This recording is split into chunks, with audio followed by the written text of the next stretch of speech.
Asyhadu an la ilaha illallah wahdahu la syarikalah wa asyhadu anna Muhammadan abduhu wa rasuluh. Amma ba'du, fa'udzu billahi minasyaitonir rajim. Bismillahirrahmanirrahim. Assalamualaikum warahmatullahi wabarakatuh.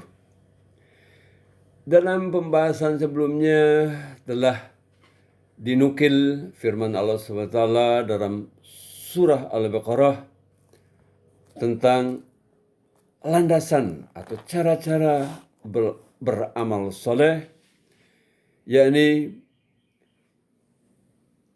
Allah mengemukakan misal tentang orang-orang yang menafkahkan harta mereka di jalan Allah adalah seumpama sebuah biji yang menumbuhkan 7 bulir, dan setiap bulir terdapat 100 biji.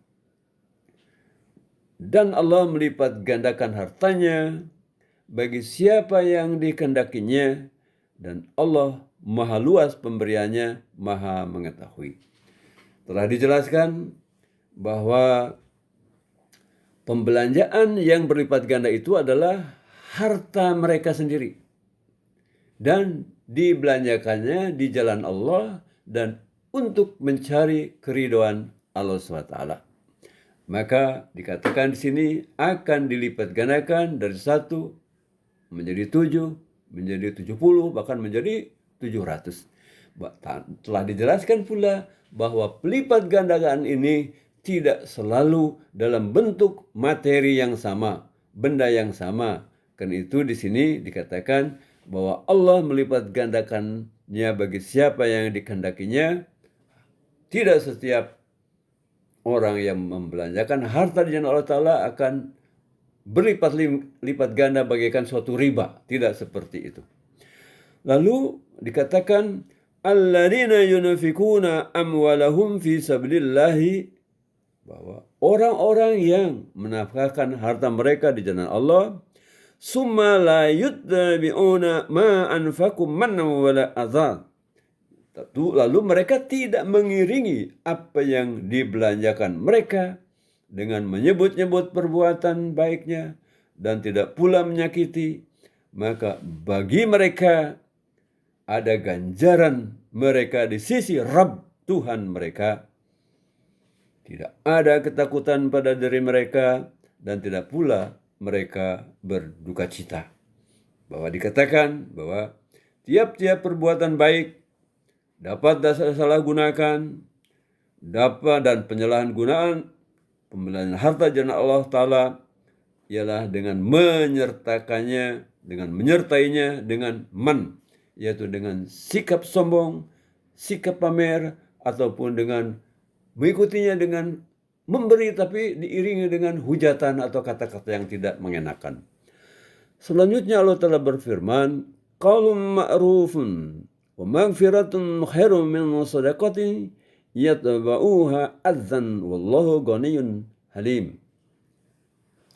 Di sini di ujung ayat ada dikatakan wallahu ghaniyyun halim, bahwa sesungguhnya Allah maha kaya namun demikian maha penyantun. Oleh karena itu orang yang kaya yang membelanjakan harta pun harus meniru sifat-sifat terpuji Allah Ta'ala. Karena tujuan beribadah itu adalah takhlaqu bi akhlaqillah, menciptakan, memperagakan sifat-sifat Allah di dalam kehidupan, sebagaimana dicontohkan oleh para Nabi Allah, khususnya oleh Nabi Muhammad SAW sebagai sebaik-baik atau contoh suri teladan yang terbaik sebagai rahmatan lil alamin. Di sini dikatakan wallahu ghaniyyun halim, yakni dan Allah maha kaya namun maha penyantun. Oleh karena itu dalam kalimat sebelumnya dikatakan tutur kata yang lembut dan ampunan adalah lebih baik daripada sedekah yang diiringi dengan sikap atau ucapan yang menyakiti. Jadi lebih baik menolak permintaan bantuan orang, ya. Karena kita tahu bahwa orang ini meminjam itu ada tujuan-tujuan yang kurang bagus, ya. Lebih baik mengatakan, aduh mohon maaf, saya belum bisa menolong Anda karena gini. Pokoknya bahwa penolakan itu harus dilakukan dengan cara-cara yang baik, dengan tidak menyinggung perasaannya, daripada diberikannya misalnya dengan cara dilemparkan atau diberikan tetapi dengan diiringi kata-kata yang baik, minjem saja, ini aja itu aja, pokoknya itu tidak bagus. Bahwa lebih baik mengucapkan kata-kata yang lembut, santun, dan mohon maaf, mohon ampunan, daripada menolong tapi dengan menyakiti, baik dengan ucapan maupun dengan sikap, baik di hadapannya maupun ketika orang itu telah pergi. Yaitu setelah pergi, dia ceritalah tentang perbuatan baiknya kepada orang. Oh, si Anu tadi datang ke sini, oh dia itu orang gini-gini. Ya, betul, orang tadi tidak mendengar ucapan kita, tetapi Allah mengetahui hujatan-hujatan kita setelah orang itu pergi. Jadi inilah bahwa tutur kata yang lembut dan ampunan adalah lebih baik daripada sedekah yang diiringi dengan menyakiti, dan Allah Maha Kaya, Maha Penyantun. Di dalam surah Lail, Allah Ta'ala berfirman tentang orang yang bertakwa, wasanujjannabuhal atqa, dan orang-orang yang atqa, yang muttaqi, niscaya atau segera akan dijauhkan dari api itu, api neraka, dari api kemurkaan Allah Ta'ala.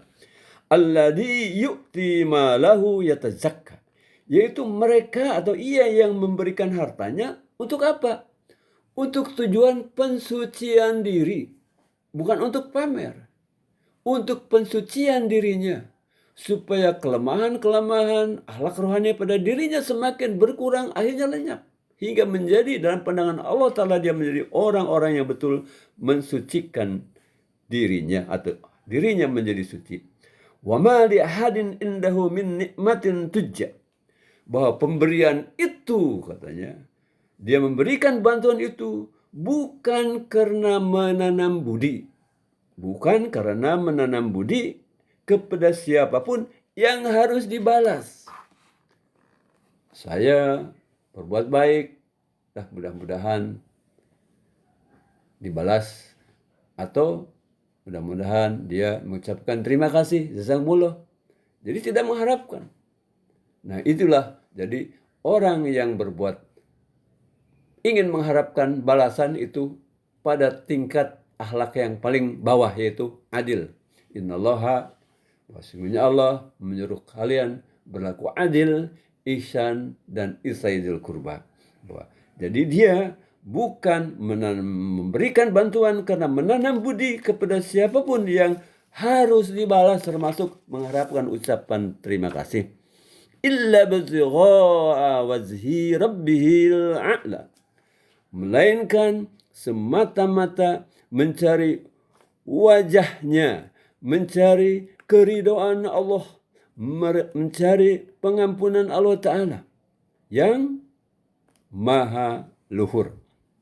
Jadi di sini orang-orang yang beriman, yang bertakwa, dalam berbuat baik terhadap orang lain bukan karena membalas karena sesuatu kebaikan yang pernah diterimanya, yaitu bersikap adil dari mereka, melainkan semata-mata karena terdorong keinginan memberi faedah kepada semua makhluk Allah Ta'ala, yaitu lebih tinggi ihsan, dan untuk memperoleh keridhaan ilahi, yaitu isaidil kurba, memberi seperti terhadap karib kerabat. Wala saufa yardo, maka niscaya tentu dia Allah akan ridho kepadanya. Jadi itulah bahwa orang yang bertakwa seperti itu, dia betul-betul menjaga ucapannya, pemberiannya jangan sampai gugur karena sikap-sikap atau ucapan yang tidak terpuji. Selanjutnya Allah berfirman, ya ayyuhalladzina amanu la tubtilu sadaqatikum bil manni wal adha. Jadi, hei orang-orang yang beriman, janganlah kamu menjadikan sedekah-sedekah kamu sia-sia dengan menyebut-nyebut jasa baik seraya menyakiti, mengejek, seperti halnya orang yang menafkahkan hartanya untuk ria'an nas, yaitu untuk dilihat manusia, dan ia tidak beriman kepada Allah dan hari kemudian, maka keadaannya famasaluhu adalah seperti batu licin yang di atasnya tertutup tanah. Jadi batu licin yang di atasnya ada tanah, ketika hujan lebat menimpanya, maka tanah itu lenyap, yang tinggal adalah batu, bahkan bertambah licin karena ada bekas tanah. Mereka tidak akan memperoleh sesuatu dari apa yang mereka usahakan, dan Allah tidak memberi petunjuk kepada mereka, orang-orang yang kafir. Inilah landasan mengapa misal surga di dalam Al-Quran dikatakan jannatin tajri min tahtihal anhar, yaitu kebun-kebun yang di bawahnya mengalir sungai-sungai. Kebun lambang iman, aliran sungai lambang amal soleh. Kebun akan tumbuh apabila ada aliran air. Kebun iman itu akan tumbuh, berkembang, berbuah lebat jika ada aliran amal soleh, aliran iman, aliran amal soleh. Itulah gambarannya. Nah, orang yang beribadah, berkorban untuk mencari sifatnya duniawi, bukan lillahi ta'ala, apalagi dengan menyakiti, dengan sikap ucapan yang menyakiti, gambarnya tadi bagaikan sebuah batu licin yang di atasnya ada tanah. Ketika hujan turun, bukannya tumbuh-tumbuhan, malah tanah itu hilang. Yang tersisa adalah batu licin yang bahkan menggelincirkan karena licinnya. Insya Allah masalah ini akan kita bahas dalam kesempatan berikutnya. Assalamualaikum warahmatullahi wabarakatuh.